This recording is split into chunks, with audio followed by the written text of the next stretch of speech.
2025 সালের দুর্গাপুজো কেমন যাবে বৃশ্চিক রাশির জন্য।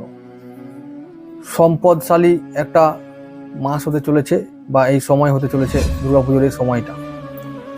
কটা দিন বলবো, ষষ্ঠী থেকে আমি বলবো দশমী পর্যন্ত যে সময়কাল, এই সময়কালে বৃশ্চিক রাশির জন্য কেমন যাবে, তো কি হবে, কি লাভ হবে, কি প্রাপ্তি হবে, এই বিষয়ে একটু বলবো।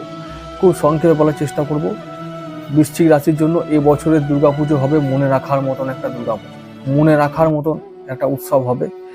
এই বছর দুর্গাপুজোয় আমরা নতুন মানুষ পাবো, নতুন মানুষের সঙ্গে পরিচয় হবে।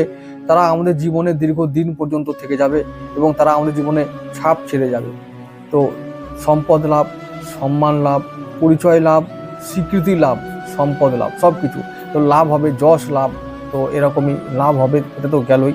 এছাড়া বলবো, যেটা নতুন কোনো মানুষ এসে জীবনকে ভরিয়ে তুলবে, পরিবারকে ভরিয়ে তুলবে, নতুন মানুষের সঙ্গে আলাপ হবে, প্রেম হবে, তারপর প্রেমটা আগামী দিনে পরিণতি পাবে, সেই রকমের দিকে এগিয়ে যাবে। এবং তারপরে আমি এই যে বললাম, মায়ের আশীর্বাদ, আধ্যাত্মিক চেতনা, যারা আধ্যাত্মিক দিক থেকে চাইছো যে আরও উন্নতি হোক, তাদের জন্য বলবো যে আধ্যাত্মিক উন্নতি, গুরু লাভ, মায়ের আশীর্বাদ লাভ, আধ্যাত্মিক চর্চায় উন্নতি, মন্ত্র লাভ, মন্ত্র শক্তিতে সাধনায় সিদ্ধি লাভ, তো এরকম অনেক ঘটনা ঘটবে। যারা চাইছো আধ্যাত্মিক উন্নতি, তাদের আধ্যাত্মিক উন্নতি হবে। যারা চাইছো পার্থিব উন্নতি, তাদের জন্য পার্থিব উন্নতিও হবে।